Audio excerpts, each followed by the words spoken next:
झारखंड खिजरी विधानसभा क्षेत्र के अंगड़ा प्रखंड गोदली पोखर में भाजपा का चुनावी कार्यालय का उद्घाटन झारखंड प्रदेश अध्यक्ष बाबूलाल मरांडी, रांची लोकसभा सांसद सह रक्षा मंत्री संजय सेठ ने संयुक्त रूप से किया। कार्यालय के समीप झारखंडी परंपरा ढोल नगाड़ों के साथ भव्य स्वागत किया गया। मौके पर सभा को संबोधित करते हुए मरांडी ने कहा कि इस बार महागठबंधन को उखाड़ फेंकना है। सभी लोगों ने राम कुमार पाहान को जिताने का संकल्प लिया। प्रत्याशी राम कुमार पाहान, कार्यालय प्रभारी राकेश भास्कर, रणधीर महतो, रामकृष्ण चौधरी, जलेंद्र प्रसाद, सुरेंद्र महतो, मनोज कुमार चौधरी, ओबीसी मोर्चा जिला अध्यक्ष नरेश साहू, डॉक्टर रिचू नायक, जलनाथ चौधरी, जितेंद्र सिंह, जगन्नाथ महतो, अजय महतो, सिकंदर अंसारी, छोटे लाल, अजीत महतो, सुनील कुमार महतो, राजू पारमाणिक, अतीश महतो, हिमालय चौधरी, राम साई मुंडा, सत्यदेव मुंडा, जलेश महतो आदि शामिल थे।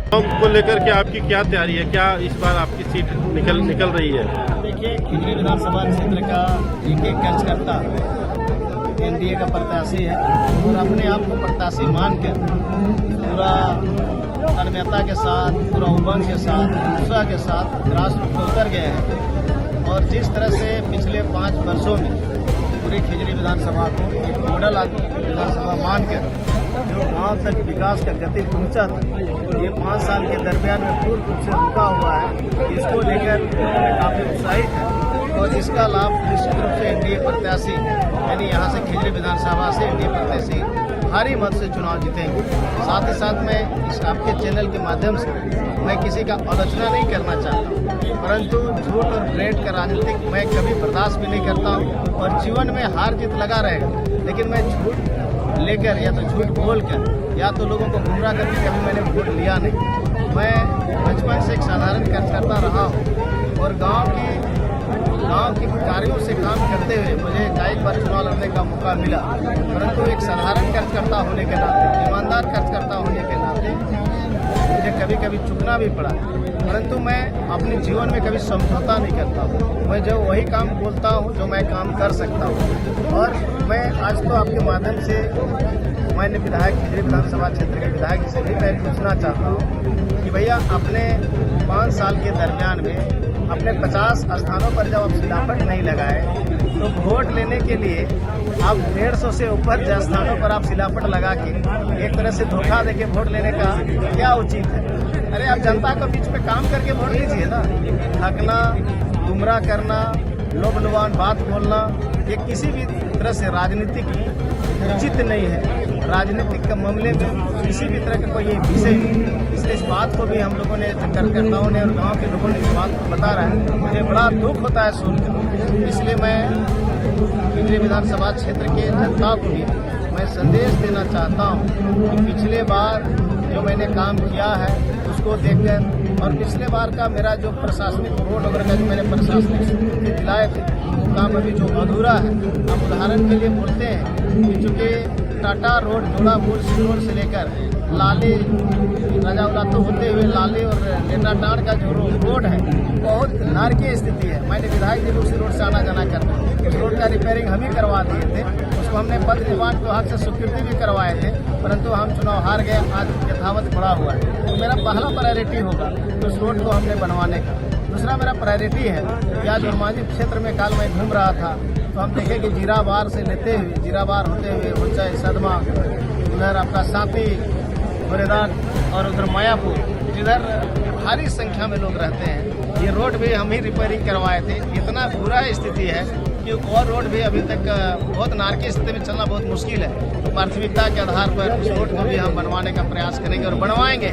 साथ ही साथ आप जानते होंगे कि केतरसूद के नीचे हमने उच्च स्तरीय पुल बनवाए हैं, क्योंकि डैम के ऊपर में बैरिकेडिंग लगा हुआ है और बैरिकेडिंग लगा होने के कारण जो हमारा अनगढ़ा का कुछ प्रखंड का कुछ पार्ट है और उरमांझी जो सटा हुआ लगभग उसमें लाखों लोगों का आगमन होता है, बड़ी गाड़ी नहीं आता है, जिसके चलते 35 किलोमीटर दूरी होकर लोग यहाँ पर केतरसूद लोग पहुँचते हैं। तो उसको अगर पुल का कनेक्टिविटी रोड बन जाएगा तो सीधा लोग 5 मिनट में केतरसूद टू सिकिदरी लोग आएंगे। ये मेरी एक प्राथमिकता है, उसको हम बनवाएंगे। उसी तरह सिकिदरी आपका उरमांझी प्रखंड का कुच्चू मोड़ है। कुच्चू मोड़ से आप उधर घुसेंगे तो मंदरो है, हिंदे बिली है, हिंदे बिली लुफंगा है, लुंडाहुली है, बिजांग है, लुफंगा होते हुए आपका जिदू है। जो हजारीबाग रोड को जोड़ती है, जिसका स्थिति अगर रोड में आप रात को जाइएगा तो बहुत जर्जर स्थिति है। उस रोड को भी मैंने रिपेयरिंग करवाया था। तो जिस रोड को मैंने बनवाया था उसका भी रोड रिपेयरिंग नहीं करवाया, उसको भी हमने पथ निर्माण विभाग से उसको बनवाई। ऐसा बहुत सा काम आज खिजरी विधानसभा में रुका हुआ है। इसीलिए मैं इस विषय को लेकर जनता के बीच में हमारे कार्यकर्ता लोग जा रहे हैं, भाजपा और आसू के कार्यकर्ता मुस्तैदी के साथ में जा रहे हैं और इसका लाभ निश्चित रूप से एनडीए को मिलेगा। और कार्यकर्ता भी और गांव वाला लोग भी चाह रहे हैं कि विकास रुकना नहीं चाहिए। जिस तरह से इस राज्य में भ्रष्टाचार है, जिस तरह से मुल्क में लूट और खसोट है, मैं तो बड़ा दुख के साथ में कहना चाहता हूँ कि जनप्रतिनिधि होना एक अलग बात है, परंतु जनप्रतिनिधि को ईमानदार होना बहुत कम लोग मिलते हैं। आज माननीय विधायक जी, आज ठीक है साड़ी खरीदने आप गए, आप रांची में भी साड़ी खरीद सकते थे, कलकत्ता में आप साड़ी खरीदे, तो बहुत से लोग व्यवसाय लोग कलकत्ता में साड़ी खरीदते हैं, कोई तो जेल नहीं जाता है। इसका मतलब कहीं ना कहीं गलत काम है, तभी ना आपने जेल गया, नहीं तो जेल तो आप नहीं जाते। आप सफाई कदमों दे लीजिए, लेकिन जनता का कहीं ना कहीं पैसा आपने दुरुपयोग किया, जिसके चलते आपने केस कांड में आपने जेल गया है। साथ ही आपको बड़ा, चूंकि नामकुम के लोगों ने बड़ा उम्मीद के साथ आपको वोट दिया था कि नामकुम प्रखंड का जो स्थिति है, नाम अंचल पदाधिकारी का जो वहाँ का स्थिति है, अंचल कार्यालय का जो स्थिति है, एक भी ऑनलाइन का जो जमीन या तो मोटरसाइकिल या तो किसी भी तरह का जमीन की जो समस्या है, बिना रुपया लिए हुए जितना भ्रष्टाचार नामकुम प्रखंड में है, अन्य प्रखंड में बहुत कम मिलेगा। इसका सीधा अगर कोई असर जाता है तो कहीं न कहीं उस क्षेत्र के प्रतिनिधि का आता है, क्योंकि जनप्रतिनिधि है, अपने कंट्रोल नहीं है। या तो आपने कहीं ना कहीं लेन देन की बात हुआ है, हमने नहीं देखता है लेन देन हुआ है नहीं हुआ है, परंतु जब वहाँ इतना भ्रष्टाचार है, आपका आंख के नीचे इस तरह का हो रहा है, तो कहीं ना कहीं दुर्भाग्य है आपका जैसा जनप्रतिनिधि का होना। इसलिए लोगों ने जाग चुका है, लोगों ने अब जान भी चुका है, लोगों ने देख भी चुका है, परख भी चुका है, और इसका सीधा लाभ भारतीय जनता पार्टी एनडीए प्रत्याशी को मिलेगा और अपार मत से हम लोग चुनाव जीतेंगे। भाजपा के बहुत से कुछ समर्पित कार्यकर्ता है जो इस समय निर्दलीय लड़ रहे हैं, तो उससे कितना प्रभाव पड़ेगा भाजपा को? क्योंकि बहुत से लोगों को इच्छा है चुनाव लड़ने का, अच्छा बात है, चुनाव लड़ता ही है, लोकतंत्र में अपना अपनी बात रखता ही है। बहुत से कैंडिडेट भी लोग होते हैं, लेकिन चूंकि किसी एक को प्रत्याशी बनाया जाता है और जो जिसको पार्टी ने डिसीजन दे दिया, एनडीए ने जिसको डिसीजन दिया, उसी को मान के हम लोग चलते हैं। मान लीजिए मुझे प्रत्याशी नहीं होता, हमने भी सेवा किए हैं।